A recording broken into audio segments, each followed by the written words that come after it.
నమస్కారం, శ్రీనిలయం కార్యక్రమానికి స్వాగతం.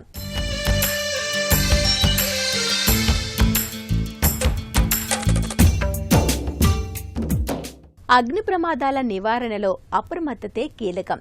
ఈ విషయంలో అలసత్వం తగదు.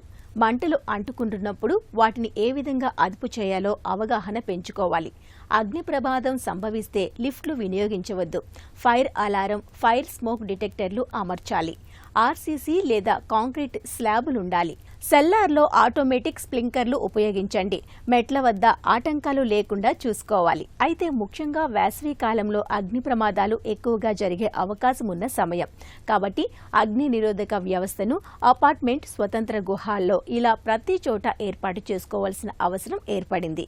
ప్రస్తుతం మార్కెట్లో ఈ అధునాతన పరికరాలు అందుబాటులో ఉన్నాయి. అవి ఏమిటి, ఎలా పనిచేస్తాయో ఇప్పుడు చూద్దాం. మంటలను గుర్తించి అప్రమత్తం చేయడంతో పాటు అగ్నిని ఆర్పే పరికరాలు ప్రస్తుతం మార్కెట్లో అందుబాటులోకి వచ్చాయి. ప్రస్తుతం అపార్ట్మెంట్లో ఏర్పాటు చేసుకునే స్మోక్ డిటెక్టర్లు ఒక్కొక్కసారి తప్పుడు అలారంతో గందరగోళాన్ని కలిగిస్తున్నాయి. దీనికి పరిష్కారంగా సెన్సార్ డిటెక్టర్లు వచ్చేశాయి. ఈ smoke, heat, flame, carbon monoxide సెన్సర్లు ఒక్క పరికరంలో కలిపి ఉండడంతో వంటింటి పొగను నిజమైన ఫైర్ అలారం నుంచి వేర్వేరుగా గుర్తించి తప్పుడు అలారాలను తగ్గిస్తాయి. సెన్సర్లు నిరంతరం వాతావరణాన్ని పరిశీలిస్తాయి. ప్రతి సెన్సర్ తన సిగ్నల్ను ఇంటర్నల్ మైక్రో ప్రాసెసర్కు పంపుతుంది. అల్గారిథం ఈ సిగ్నళ్లను కలిపి విశ్లేషించి నిర్ణయం తీసుకుంటుంది. ఉదాహరణకు పొగ మాత్రమే వచ్చి ఉష్ణోగ్రత పెరుగుదల, కార్బన్ మోనాక్సైడ్ ఒకేసారి వస్తే అగ్ని ప్రమాదమని గుర్తించి అలారంతో అప్రమత్తం చేస్తుంది. అగ్ని ప్రమాద సమయంలో మెషిన్ లెర్నింగ్ ను ఉపయోగించి ప్రమాదాన్ని సెకండ్లలో గుర్తిస్తాయి. సాధారణ డిటెక్టర్ల కంటే 5 నిమిషాల ముందే ప్రమాదం జరగకుండా అప్రమత్తం చేస్తాయి. వీడియో కెమెరాల ద్వారా మంటలు, పొగను విశ్లేషించి అలారం మోగిస్తాయి. మొబైల్ యాప్ను నోటిఫికేషన్ పంపే వ్యవస్థ ఇందులో ఉంది. మంటలు మొదలైన వెంటనే గుర్తించి అప్రమత్తం చేస్తాయి. సంప్రదాయ ఫైర్ స్ప్రింక్లర్లకు భిన్నంగా ఈ స్మార్ట్ స్ప్రింక్లర్ల వ్యవస్థ పనిచేస్తుంది. ఐఓటీ, కృత్రిమ మేధ, మల్టీ సెన్సర్ సాంకేతికతలతో కలిసి పనిచేసి అగ్నిని ముందుగానే గుర్తించి ఆర్పేందుకు నీరు లేదా రసాయనాలను విడుదల చేస్తోంది. సాధారణ స్ప్రింక్లర్లు అగ్నితో మాత్రమే యాక్టివేట్ అయి ఓ ప్రాంతాన్ని మాత్రమే తడుపుతాయి.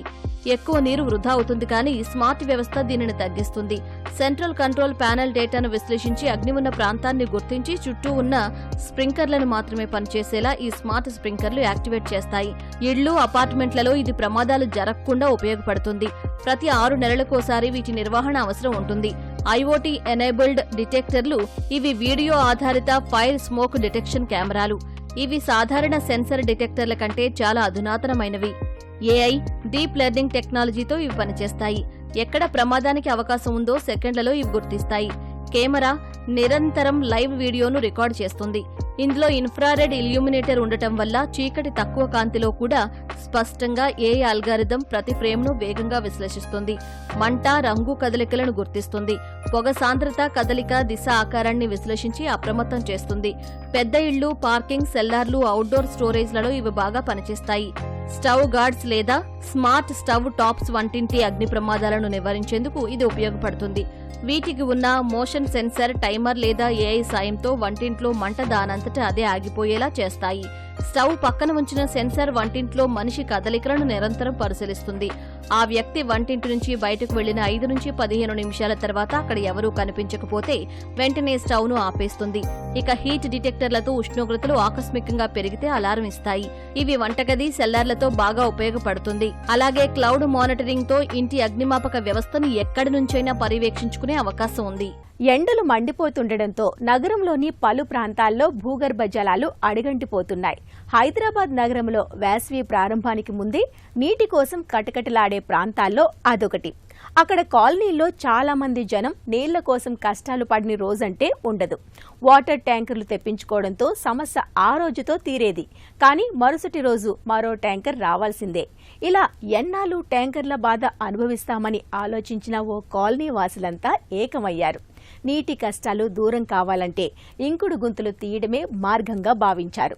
ఉద్యమంగా కదిలి ప్రతి ఇంటికి తప్పనిసరిగా ఒక ఇంకుడు గుంత ఉండాలనే నిబంధన విధించుకుని వందలాది ఇంకుడు గుంతలు తవ్వుకున్నారు.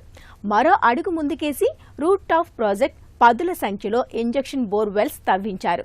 వర్షపు నీటిని ఒడిసిపట్టి కొద్ది రోజుల్లోనే 70% నీటి సమస్యను దూరం చేసుకుని ఇరుగు పొరుగు కాలనీలకు ఆదర్శంగా నిలుస్తున్నారు. ఎండలు మండిపోతూ ఉండటంతో నగరంలోని పలు ప్రాంతాల్లో భూగర్భ జలాలు అడుగంటిపోతున్నాయి. బోర్లు అలంకారప్రాయంగా మారుతుండటంతో ట్యాంకర్లపైనే ఆధారపడాల్సి వస్తోంది. ఒకప్పుడు లేక్ సిటీగా పేరొందిన నగరంలోని చెరువులు క్రమేపీ ఆక్రమణలకు గురవడంతో కొన్ని పూర్తిగా ఉనికి కోల్పోయాయి, మరికొన్ని చిన్న కుంటలుగా మారాయి.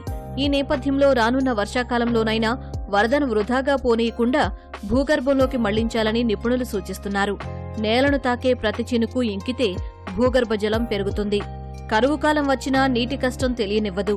ఇందుకు చక్కటి మార్గం ఇంకుడు గుంతల తవ్వకం. కొంతకాలంగా భవన నిర్మాణ సమయంలో అనుమతులకు సంబంధించి అంశాల్లో ఇంకుడు గుంతల నిర్మాణ నిబంధనను తప్పనిసరి చేశారు. అవగాహన లేమి కారణంగా వీటి నిర్మాణాన్ని కేవలం అలంకారప్రాయంగానే భవన నిర్మాణదారులు చూస్తున్నారు తప్ప ప్రాధాన్యాన్ని గుర్తించడం లేదనేది నిపుణులు అభిప్రాయపడుతున్నారు.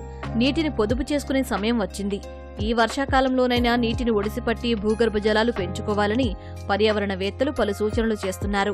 ఒడిసిపట్టిన నీటిని నిల్వ చేసుకోవటం, అవసరాలకు వినియోగించుకోవడం ద్వారా బోర్లపైనే భారం తగ్గిస్తే భూగర్భ జలాలు మరింతగా పెరిగే అవకాశం ఉందని నిపుణులు చెబుతున్నారు. నీటి సంరక్షణ గురించి ప్రభుత్వాలు లేదా అధికారులు పనిచేయడమే కాదు, ప్రజలు అవగాహన పెంచుకోవాలి. నీటిని సంరక్షిస్తేనే భవిష్యత్తు తరాలకు మనుగడ ఉంటుందనే విషయాన్ని అర్థం చేసుకోవాలి. ఎంత అవకాశం ఉంటే అంత నీటిని నిల్వ చేసుకోవాలి. ఇందుకోసం సంపులోకి నీరొచ్చేలా ఏర్పాటు చేసుకోవాలి. ఫైబర్ ట్యాంకులను ఇందుకు వినియోగించుకోవచ్చు. ఆ నీటిని శుభ్రపరిచి తాగునీరు మినహా ఇతర అవసరాలకు, గార్డెనింగ్ కోసం వాడుకోవచ్చు. సగటున కురిసే వర్షం నీటిలోని 20% నిల్వ చేసుకుంటే ఇంట్లో సాధారణ అవసరాలకు ఏడాది దాకా ఉపయోగపడుతుందని నిపుణులు చెబుతున్నారు. ఏదైనా మనం బోర్వెల్ వేస్తే ఎండిపోతుంది, దాన్ని మొత్తం క్లోజ్ చేస్తారు, మళ్ళీ పక్కన ఇంకో బోర్వెల్ వేస్తారు.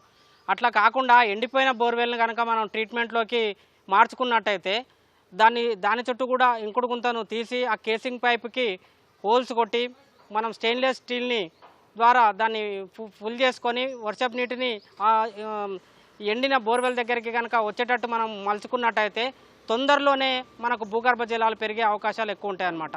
ఒక్క చుక్క కూడా ఇది వేస్ట్ కాకుండా భూగర్భంలోకి వెళ్ళే అవకాశం ఉంటుంది. కాబట్టి మనము ఇంజెక్షన్ బోర్వెల్స్కి కూడా ప్రాధాన్యత ఇవ్వాలి. మామూలుగా అయితే బాగా రాతి ఉన్నట్టు నీళ్ళల్లో, అదేవిధంగా నల్లరేగడి భూములలో ఇంకుడు గుంత అనేది పనిచేయదు. అలాంటి టైంలో కూడా ఈ ఇంజెక్షన్ బోర్వెల్ పద్ధతి ఒక 180 నుంచి 200 ఫీట్ల వరకు మనము బోర్వెల్ను వేసి దాన్ని ఈ ట్రీట్మెంట్ పద్ధతిలో చేసినట్టయితే తప్పకుండా భూమిలోకి నీటిని ఇంకించేటటువంటి ప్రయత్నం చేసిన వల్ల మాత్రం భూగర్భ జలాలు పెరగడానికి అవకాశం ఉంటుంది. అదేవిధంగా మనం ఎక్కడైనా వేస్ట్గా ఉన్నటువంటి బోర్ను కూడా మనం ఇంజెక్షన్ బోర్వెల్ కింద మార్చుకోవచ్చు. ఆ ఇంజెక్షన్ బోర్వెల్స్ కింద మార్చుకోవడానికి ఈ ఇంకుడు గుంత కావాల్సినంత ఖర్చు కూడా కాదు, ఖర్చు తక్కువగానే ఉంటుంది. కాబట్టి మనం చేసినట్టయితే ఫలితాలు బాగుంటాయి. ఎక్కడైనా ఎండిపోయిన బోర్ కనుక కల్పించినట్టయితే తప్పకుండా ఇంజెక్షన్ బోర్వెల్స్ కింద మార్చుకునేటటువంటి ప్రయత్నం చేయండి. ఇక్కడ ఇంకో బోర్వెల్ కూడా ఉండే, ఇది మొత్తం ఎండిపోయిన బోర్వెల్ని వాళ్ళు ట్రీట్మెంట్ చేసుకున్న తర్వాత కాలనీలో భూగర్భ జలాలు పెరిగి వాళ్ళకు ఎలాంటి బెనిఫిట్ అయినాయో కూడా తెలియజేయడం జరిగింది. ఇక్కడ కేసింగ్ కూడా ఎక్స్ట్రా పెట్టినారు చూడండి. ఎక్స్ట్రా కేసింగ్తో పాటు ఈ ఎక్స్ట్రా కేసింగ్ కూడా హోల్స్ చేసి దీన్ని మళ్ళీ 6 ఫీట్లు డెప్త్ తీయడం జరిగింది. చుట్టూతా ఉన్నటువంటి దీన్ని పిట్టుని 6 ఫీట్లు డెప్త్ తీసి ఆ లేయర్ ఫామ్ కాకుండా మనము 40 mm కంకర, 20 mm కంకర, ఒక పైన కోర్ శాండ్తో ఫిల్ చేయడం జరిగింది. దానికి కూడా పూర్తి స్థాయిలో ఆ కేసింగ్ నుంచి ట్రీట్మెంట్ చేసేసి దాన్ని అంతా ఇంకుడు గుంత కోసం ఇంజెక్షన్ బోర్వెల్ని దాన్ని ట్రీట్మెంట్ చేయడం జరిగింది. కాబట్టి ఇక్కడ భూమి యొక్క భూగర్భ జలాలు పెరిగి ఈ చుట్టుపక్కల కూడా ఎంతో ఉపయోగకరంగా ఉన్నాయని వారు కూడా తెలియజేయడం జరిగింది. కాబట్టి ఈ విధంగా ఎవరైనా ఇంజెక్షన్ బోర్వెల్స్ నిర్మించుకున్నట్టయితే భూగర్భ జలాలు తప్పకుండా పెరిగేటటువంటి అవకాశం ఉంటుంది.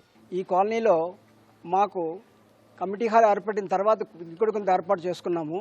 ఇంకుడు గుంత ఏర్పాటు చేసుకోకముందు వాటర్ కోసం మా బోర్లు చాలా ఎండిపోయి వాటర్ కోసం మేము చాలా బాధపడ్డాము. మాకు చాలా బోర్లలో వాటర్ పడక చాలామంది నిర్వాసితులు చాలా ఇబ్బంది పడ్డారు. ఇంకుడు గుంత వేసిన తర్వాత భూగర్భ జలాలు పెరిగి మా పాడైపోయిన బోర్లన్నీ తిరిగి పుంజుకొని అన్నింటిలోనే వాటర్ పుష్కలంగా వచ్చి ఇప్పుడు మాకు వాటర్కి ఎటువంటి ఇబ్బంది లేదు. ఈ కార్యక్రమం ఇలా చేసినందుకు ఈనాడు వారికి మేము ధన్యవాదాలు తెలుపుకుంటున్నాము. ఈ ఇంకుడు గుంత వల్ల ప్రయోజనాలు ఎన్నో పేపర్లో చూస్తూ ఉంటాము. ఇంకుడు గుంత వల్ల మనం చాలామంది అందరూ కూడా ఇంకుడు గుంతను ఏర్పాటు చేసుకుని భూగర్భ జలాలు పెంపొందించడానికి ప్రయత్నం చేయాలని నేను మనసారా కోరుకుంటూ, కొంతకాలం నుంచి ఈ ఇంకుడు గుంటల్ని ప్రాధాన్యత ఇచ్చి మా కాలనీలో చాలా చోట్ల రామాలయంలో కానీ ఇక్కడ కానీ కమ్యూనిటీ హాల్స్లో కానీ మేము ప్రాధాన్యత ఇచ్చి మేము సొంతంగా కట్టించుకొని దీని యొక్క ప్రాముఖ్యతను పెంచుకున్నాము. దీనివల్ల మాకు భూగర్భ జలాలు అది ఉండిపోకుండా మంచి బాగా ఉండి ఈ సమ్మర్లో కూడా ప్రాబ్లం లేకుండా మాకు వాటర్ రావడానికి కారణం ఇంకుడు గుంతలే. అందుకని ఇన్ ఫ్యూచర్లో కూడా ఇటువంటి ఇంకుడు గుంతల్ని మేము ఇంకా ప్రోత్సహిస్తాం, ఇంటింటికి కూడా పెట్టుకోమని చెప్పేసి మేము ప్యాంపులెట్ ద్వారా ఇచ్చి ప్రచారం చేయాలి అనుకుంటున్నాం. ఓ మనిషి నువ్వు తీయాలి కాసింత ఇంటి ముందు ఇంకుడు గుంత అన్ని తెలిసి నువ్వు చేసేది రవ్వంత చెప్పేది కొండంత. నీరు విలువ తెలుసుకో, నీరు నిలువ చేసుకో, నీరు విలువ తెలుసుకో, నీరు నిలువ చేసుకో, నీరుతోనే భూతల్లి నిత్యము బాలింత, నీరుతోనే భూతల్లి నిత్యము బాలింత. ఆ నీరు వృధా చేస్తే బాధలే బతుకంతా. ఓ మనిషి నువ్వు తీయాలి కాసింత ఇంటి ముందు ఇంకుడు గుంత అన్ని తెలిసి నువ్వు చేసేది రవ్వంత చెప్పేది కొండంత. బయట ఎండ మండిపోతోంది, ఇంట్లోనూ ఉక్కుపోత తప్పట్లేదు. దాన్ని తట్టుకోవడానికి ఏసీలను ఎక్కువగా వాడేస్తున్నాం. అలా వాడటం ఆరోగ్య సమస్యలకు కారణం కావచ్చు అని అంటున్నారు నిపుణులు. దానికి పరిష్కారంగా సహజమైన పద్ధతుల్లో ఇంట్లోనే కొన్ని రకాల మొక్కల్ని పెంచుకుంటే గాలి శుద్ధి, ఆహ్లాదకరమైన వాతావరణంతో పాటు చల్లగా కూడా ఉంటుందని నిపుణులు సూచిస్తున్నారు. మరి ఈ నేపథ్యంలో ఇంట్లో ఎలాంటి మొక్కలు పెంచుకుంటే ఇల్లు చల్లగా ప్రశాంతమైన వాతావరణం ఉంటుంది అనే అంశంపై ప్రత్యేక కథనం శ్రీనిలయంలో.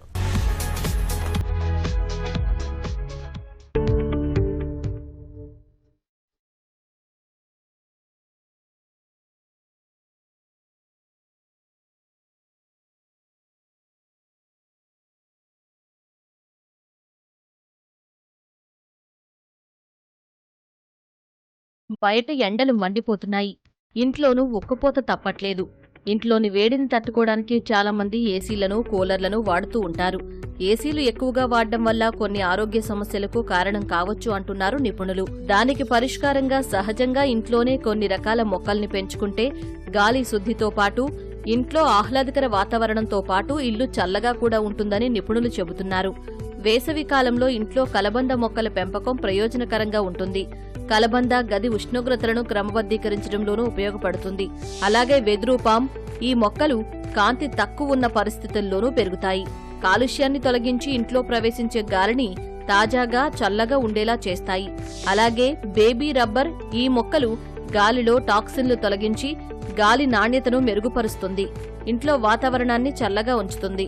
చూడ్డానికి చిన్నగా ఉంటుంది కాబట్టి దీన్ని ఇంట్లో ఎక్కడైనా సులభంగా పెంచుకోవచ్చు.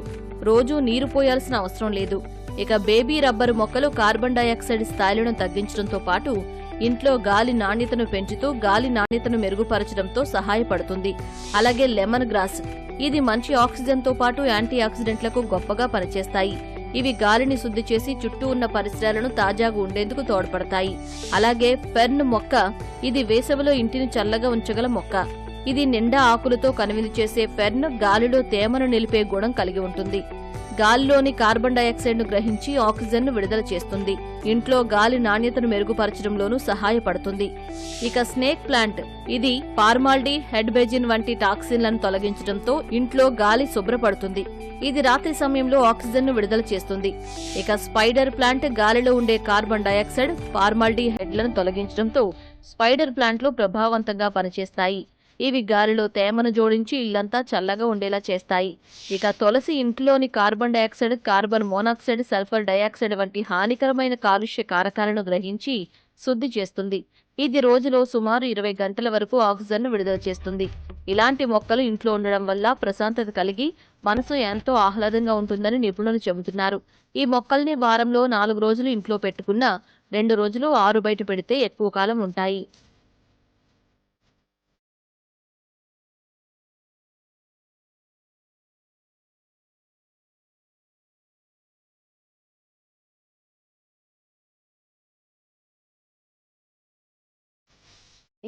ఇళ్ల స్థలాలు, అపార్ట్మెంట్ కొనే ముందుగా వాస్తును పరిశీలిస్తుంటారు.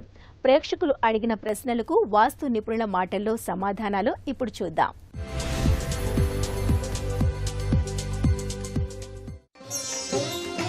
తులసి కోట ఏ ప్రదేశంలో ఉండాలి? ఇక్కడ తులసి కోట ఎక్కడ పెట్టుకోవాలి, ఏ విధంగా పెట్టుకోవాలి, ఇండిపెండెంట్ హౌస్లో అయితే ఏ దిక్కులో అయితే ఎక్కడ పెట్టుకోవాలి, ఏ రాజవీధికి ఎక్కడ పెట్టుకోవాలి, అపార్ట్మెంట్లో అయితే ఎక్కడ పెట్టుకోవాలి, ప్రతిదీ కూడా మనం ముఖ్యంగా తెలుసుకోవాలి. ఎప్పుడూ కూడా తులసి కోట అని అంటున్నాం. కోట అంటే ఏంటి? బరువు. కోటలాగా చేసి మనం దాని మీద తులసి కోటలాగా చేసుకొని దానిలో మొక్కని పెట్టుకొని మనం పూజ చేస్తున్నాం.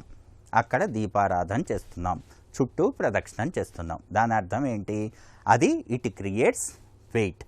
ఈ వెయిట్ అనేటువంటిది జనరల్గా ఎక్కడ ఉండాలి? అధమ స్థానంలో ఉండాలి. అంటే తూర్పు రాజవీధి తీసుకున్నాం అనుకోండి, సరే తూర్పు ఆగ్నేయంలో మెట్లు పెడుతున్నాం, లేకపోతే ఉత్తర వాయువ్యంలో మెట్లు పెడుతున్నాం.